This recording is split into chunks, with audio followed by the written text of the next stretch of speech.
बिस्मिल्लाहिर्रहमानिर्रहीम। Once again,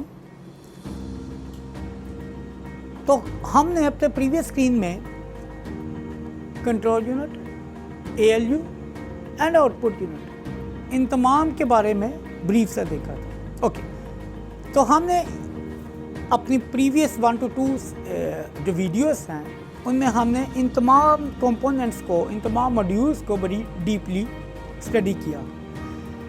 तो इन summarise, अगर मैं इन तमाम चीज़ों को समराइज़ करूं, कंक्लूड करूं, तो आपको क्या होता है, कंप्यूटर की वर्किंग कैसे होती है। हम लोग अपनी इंस्ट्रक्शन पास करते हैं अपनी मशीन के अंदर through our input unit. Input unit आपका कनेक्ट होता है आपके मेमोरी यूनिट से, स्टोरेज यूनिट से, और इनपुट यूनिट आपका जो इनपुट फीड करता है वो आपकी हाई लेवल लैंग्वेज में फीड करता है। अब आपकी जो इंस्ट्रक्शन है या जो आपका डाटा है, data has been entered in your machine, और वो डाटा सबसे पहले जब मशीन के पार्ट के, मशीन के मेन कंपोनेंट के अंदर एंटर होएगा तो control unit will take over that data. अब it is the responsibility of control unit कि वो आपके डाटे को कैसे कंट्रोल करता है, डाटे की रिक्वायरमेंट क्या है, क्या डाटे की डिमांड क्या है, इसको कैसे मीट करना है। लेकिन जो भी डाटा हम एंटर करेंगे वो किसी प्रोग्राम या किसी प्रोसेस का डाटा होएगा, और कंट्रोल यूनिट स्टेप नंबर 1, सबसे पहले जो डाटा है वो आपका प्राइमरी स्टोरेज यूनिट के ऊपर जाएगा, रैम के ऊपर जाएगा।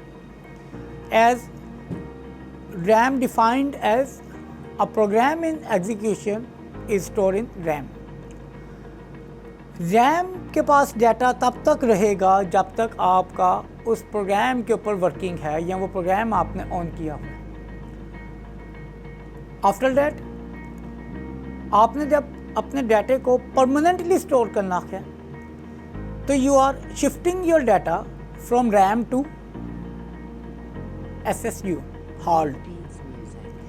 अब रैम से आपकी वो स्पेस रिलीज कर दी जाएगी और वो स्पेस आपकी हार्ड उसको कवर कर लेगा। ओके, अब हमने जब भी अगर हमने इस डाटे के ऊपर, अभी तो ये प्रोग्राम सिंपली एग्जीक्यूट हो रहा है, अगर हमने अपने इस डाटे के ऊपर कोई ना कोई प्रोसेसिंग करनी है तो control unit will coordinate with storage unit, और वो आपका डाटा वहाँ से फैच करेगा स्टोरेज यूनिट से, चाहे वो डाटा रैम में है या वो सेकेंडरी में है। Irrespective of that, control unit will simply fetch your data and pass your data to processing unit, जिसको हम arithmetic and logic unit कह रहे हैं। अगर तो आपके डाटे को ज़रूरत है arithmetic ऑपरेशन की तो control unit will forward your data to arithmetic unit, जहाँ पे आपके बेसिक अरिथमेटिक ऑपरेशन परफॉर्म किए जाएंगे।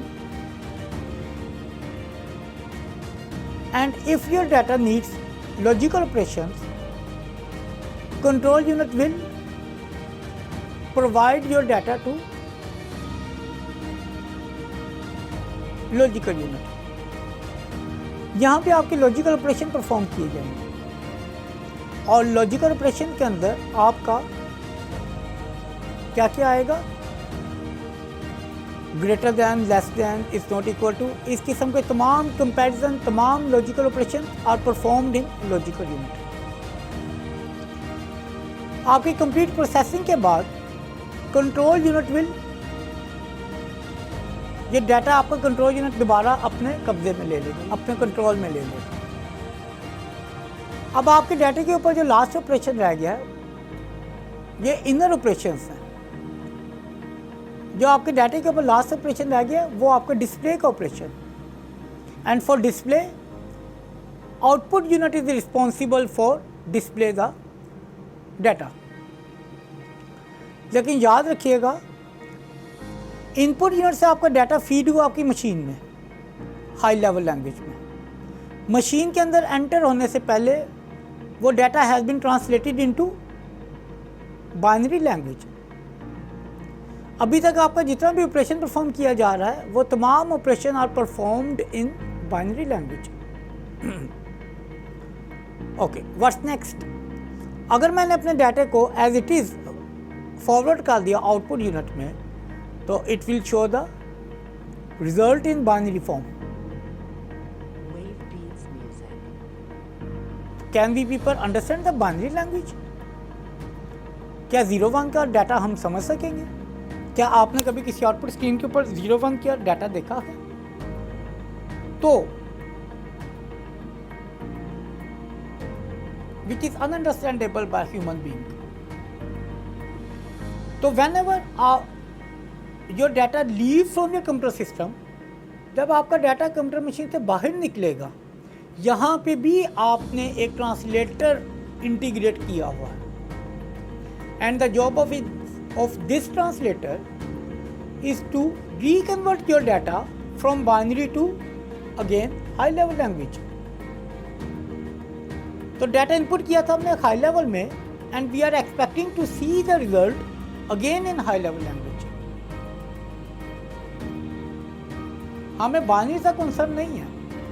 तो ये जो अब आपका ट्रांसलेटर है, ये इसको रीट्रांसलेट करेगा बाइनरी से, उसको रीकन्वर्ट करेगा हाई में, and then finally it move the data, it shift your data to output screen, and your output screen simply display the data in high level language. This is the overall conclusion of summary of computer system. How it works, what are the main modules that are working.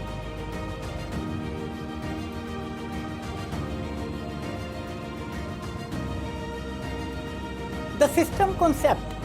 System, whenever we use the term system, what is in your mind? आपके mind में क्या आता है? The first thing which comes in your mind. याद रखिएगा, system is not a single term. Apparently it seems to be a one unit.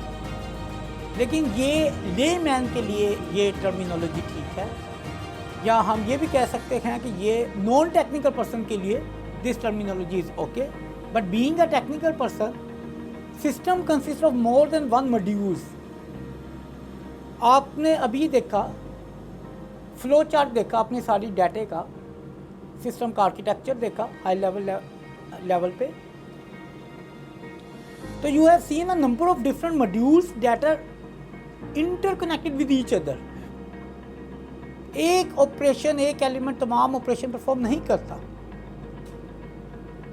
और आपके जितने भी एलिमेंट्स हैं that are logically connected with each other. All these elements are logically connected. और हमने इन तमाम एलिमेंट्स को, तमाम मॉड्यूल्स को कनेक्ट किया होता है in a way to achieve the system goal, to achieve the user requirement, to achieve the user need. आपके यूजर की डिमांड क्या है? आपकी इंस्ट्रक्शन सिस्टम के अंदर एंटर होती है, लेकिन जब इंस्ट्रक्शन आपकी सिस्टम से आउटपुट पे जाती है तो वो आपकी यूज़र की तमाम रिक्वायरमेंट की मीट करती है। अगर मैं इसकी डेफिनेशन, कंसेप्चुअल डेफिनेशन अब आपको बताऊं कंप्यूटर की, तो computer is a system. Why we call it a system? Because it consists of integrated modules. And what are those integrated modules? Input unit, output unit, your storage unit, your control unit, your ALU. And you know the combination of control unit and ALU is called CPU. All these integrated modules work together to perform the steps.